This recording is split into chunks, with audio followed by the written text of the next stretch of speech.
Oke guys, ketemu lagi sama gue di Unbox TV ya. Biasa kali ini gue bakal nge-share konten yang berhubungan dengan Matic, terutama Nmax ya. Dan kali ini kontennya tentang percipitian ya. Ini banyak banget ya orang-orang di zaman sekarang ya yang mulai ngoprek-ngoprek bagian CPT, termasuk bukan yang mekanik ya, termasuk saya ya, gitu. Ya yang nonton kalian juga ya, nggak apa-apa, itu bagus. Jadi ada kemajuan. Nah, dari yang gue alamin dan gue pelajarin ya dari pengoprek-ngoprek CPT itu ada beberapa ya yang dioprek dalam CPT, yaitu pertama roller, kedua derajat puli depan ya, mangkok puli depan, yang ketiga bukan mangkok, puli depan rumah roller, kemudian si mangkok kopling, kemudian kampas kopling. Itu sih yang percipitian. Dan juga per kopling ya, per CPT dan juga per sentry ya, per CPT per sentry. Jadi sekitar 5 poin yang sering dioprek ya dalam CPT Matic ya. Gue bahas ya satu persatu. Pertama itu dari roller. Nah, biasanya orang dalam mengoprek roller itu agar akselerasinya nambah, dia bakal mengurangi bobot roller sehingga dia akselerasi atau laju awalnya bakal lebih cepat naik ya.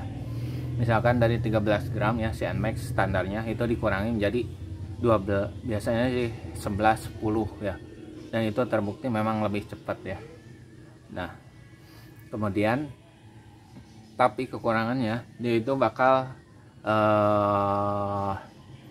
bersuaranya lebih berisik ya, gitu di bagian CVT nya, lebih gerung gitu ya, dan orang-orang itu akan sangat merasa terganggu dengan suaranya ya.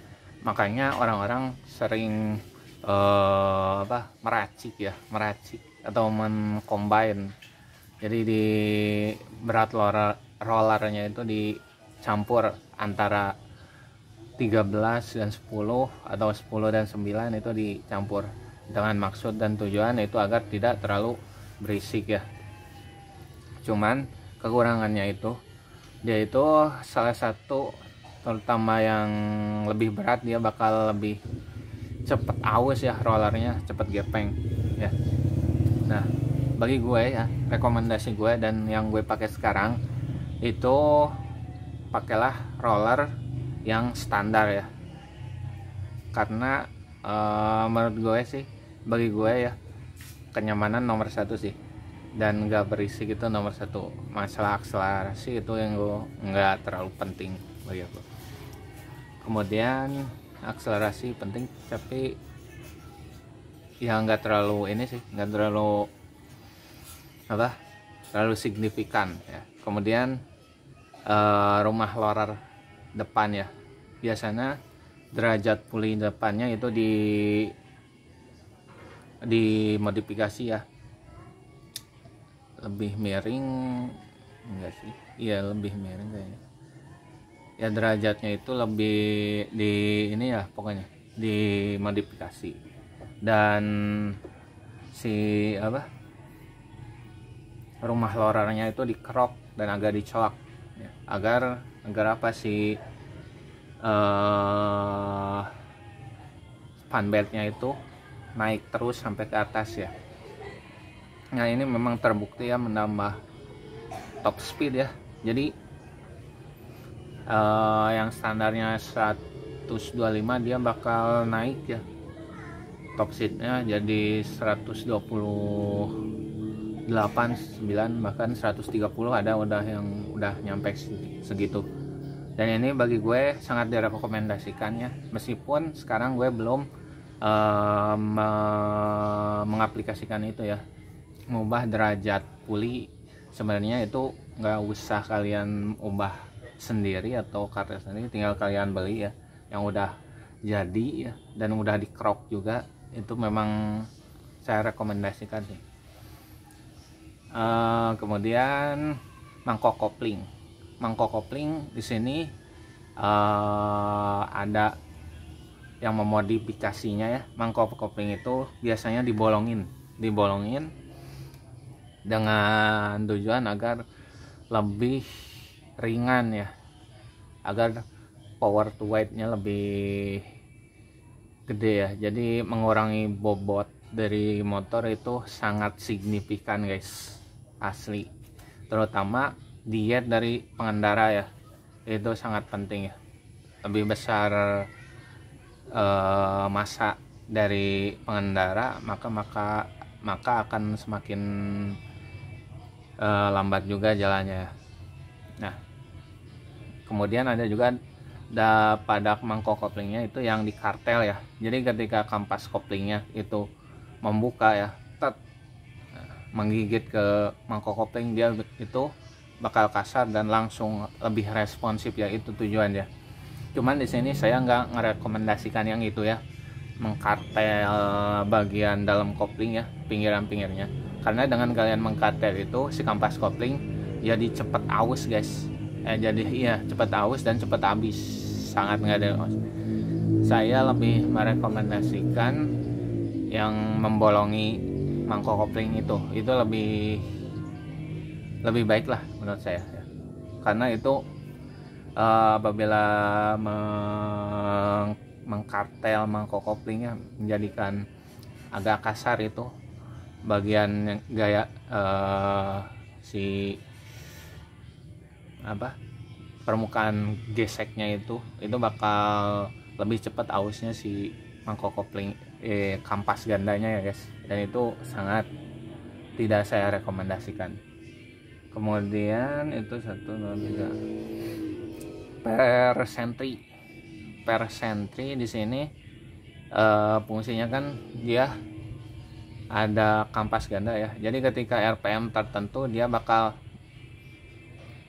meral, jadi bakal cekah gitu ya guys. Jadi si kampas gandanya tuh membuka dan menggesek pada mangkok kopling. Nah itu fungsinya. Makanya ketika dalam per sentry itu ada tulisan 1000 rpm, 1200 rpm, 1500 rpm. Nah itu fungsinya. Jadi ketika kalian menggas dalam rpm tertentu, itu baru bakal melaju. Dan saya nggak merekomendasikan ini guys apabila untuk hari-hari ya, karena ketika kalian menggas pada RPM yang tinggi, misalkan pakai per sentry 2000, kalian itu ketika ngegas laju awalnya itu bakal snoot gitu guys.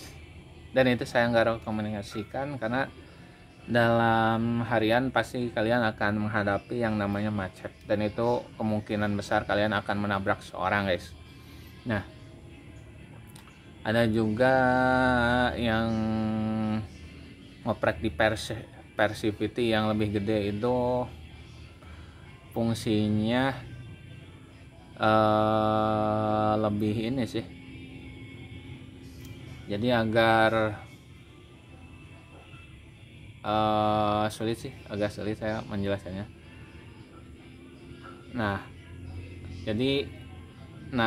Ketika dia tuh si panbelnya tuh biar agar lebih dalam gitu ya masuknya, saya nggak merekomendasikan itu sih. Persivity diganti, lebih baik pakai yang standaran aja ya, karena itu bagi saya nggak terlalu signifikan ya. Juga yang saya rekomendasikan itu ada beberapa. Yang satu itu derajat puli depan sama kerok rumah roller ya. Yang kedua bolongin kampas kopling, tapi itu juga kurang itu sih, nggak terlalu sih. Yang ketiga yang saya pakai itu kampas ganda ya. Jadi gunakan kampas ganda yang bahannya kualitasnya lebih tahan lama ya. saya di sini make si yang punyanya si Daytona, dan itu lumayan sih bagus, lumayan bagus. Sampai sekarang nggak ada yang namanya geredak tuh, nggak ada. Menurut saya itu kampasnya lebih tahan lama sih. Itu sih bagi gue 3 doang yang gue saranin: derajat sama krok rumah roller, terus bolongin kampas, bukan kampas, bolongin rumah mangkok kopling. Ketiga itu kampas gandanya gunakan bahan material karbon Kevlar ya, yang itu lebih kuat tahan lama. Nah, segitu aja dari gue. Jangan lupa ya like and subscribe nya. See you in next video. Oke, bye bye.